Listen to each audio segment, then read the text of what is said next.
Assalamualaikum warahmatullahi wabarakatuh. Hai semuanya, perkenalkan saya Khairia Ramadhani dengan NIM 2401767. Di sini saya ingin melengkapi tugas mata kuliah dengan judul Konsep Steganografi serta Implementasi Data Heading dan Dokumen Marking.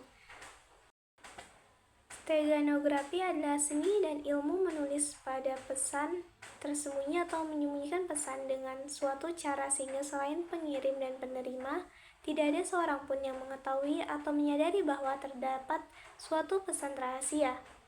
Yang kedua yaitu teknik steganografi meliputi banyak metode komunikasi untuk menyembunyikan pesan rahasia atau teks serta gambar di dalam berkas lain yang mengandung teks, image, bahkan audio tanpa menunjukkan ciri-ciri perubahan yang nyata atau terlibat dalam kualitas dan struktur dari berkas semula.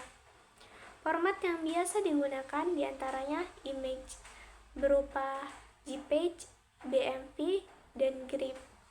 Kemudian audio, WF, FOJ, IM3, dan lain-lain. Yang ketiga yaitu format lain. Format yang biasa digunakan diantaranya image, audio, dan format teks. Yang diterapkan dengan menggunakan file-file digital dan menggunakan file-file multimedia sebagai kedok untuk menyembunyikan pesan rahasia, baik itu berupa gambar, suara, atau video yang biasa disebut digital watermarking. Contoh steganografi yaitu berupa teks. Pesan rahasia dikirimkan dengan mengirimkan surat pembaca ke sebuah surat kabar. Huruf awal setiap kalimat atau biasa juga setiap kata membentuk pesan yang ingin diberikan. Cara lain adalah dengan membuat puisi di mana huruf awal dari setiap baris membentuk kata-kata pesan sesungguhnya. Kemudian contoh steganografi melalui gambar.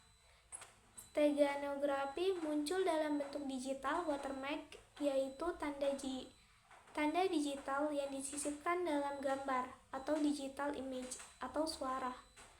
Contoh steganografi menggunakan suara. Steganografi juga muncul dalam aplikasi digital audio, seperti misalnya melindungi lagu dari pembajakan. Caranya menyisipkan informasi suatu berupa lagu tersebut didengarkan. Setelah sekian kali didengarkan, maka pengguna harus membayar sewa lagu tersebut. Teknik data heading. Yang pertama yaitu metode LSB atau Least Significant Bit. Metode LSB adalah teknik penyembunyian data yang menyisipkan informasi ke dalam bit kecil terhadap piksel gambar. Ini memungkinkan penyimpanan data tanpa mengubah visual gambar secara signifikan. Yang kedua yaitu metode transformasi domain. Metode ini menyembunyikan data dengan mengubah domain gambar seperti menggunakan Fourier atau dokumen.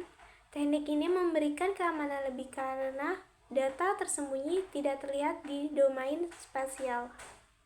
Konsep dan tujuan dokumen marking yaitu sebagai proses penandaan dokumen untuk melindungi hak cipta. Tujuannya adalah untuk mengidentifikasi pemilikan dan pencegahan penyalahgunaan informasi. Kemudian aplikasi dan pemanfaatan dokumen marking. Aplikasi dokumen marking meliputi perlindungan dokumen digital dan fisik. Manfaatnya termasuk menjaga integritas informasi dan memudahkan pelacakan sumber dokumen. Perbandingan metode data heading spasial memiliki antara kapasitas tinggi atau ketahanan terhadap kompresi. Yang pertama yaitu spatial domain atau LSB bit file.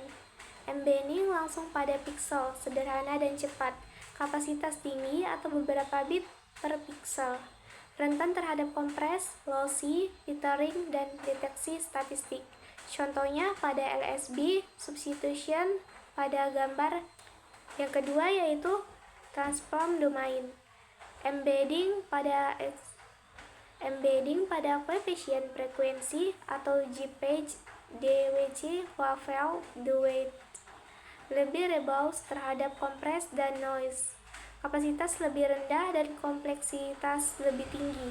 Umum dipakai untuk watermark tahan compressing, misalnya pada gambar JPEG. Dokumen marking yaitu perlindungan dan pelacakan. Yang pertama yaitu definisi watermarking sebagai tanda fleksibel atau invisible untuk menunjukkan kepemilikan atau keaslian. Yang kedua, fingerprinting, yaitu untuk menyisipkan kode unik per penerima untuk melacak sumber kebocoran. Yang ketiga yaitu visible dan invisible. Visible sebagai logo atau teks tampak, sedangkan invisible sebagai data tersembunyi di pixel atau koefisien. Yang keempat yaitu alur praktis, sebagai generasi ID unik, kemudian embedding atau invisible, serta distribusi dan deteksi saat kebocoran. Yang kelima yaitu kasus pengguna. Kesimpulan dan roadmap implementasi aman steganography, yaitu steganography menyembunyikan keberadaan pesan pilih metode sesuai trackout, Rebusner, dan capacity. Yang kedua yaitu resiko utama, deteksi steganography, kehilangan data saat konversi penyalahgunaan untuk tujuan ilegal. Yang ketiga yaitu checklist aman, menggunakan enkripsi format lossless, uji PSNR atau SSIM, dan serangan terapkan fingerprint untuk distribusi. Yang keempat yaitu sumber belajar, melalui artikel akademik di City atau di Wedge, Pustaka Python, tutorial university. Yang kelima yaitu langkah selanjutnya, membangun prototip kecil, lakukan pengujian Rebusner otomatis, siapkan proses pelacakan. Nah, itu tadi mengenai konsep steganography serta implementasi data hiding dan dokumen marking. Sekian video dari saya. Wassalamualaikum warahmatullahi wabarakatuh.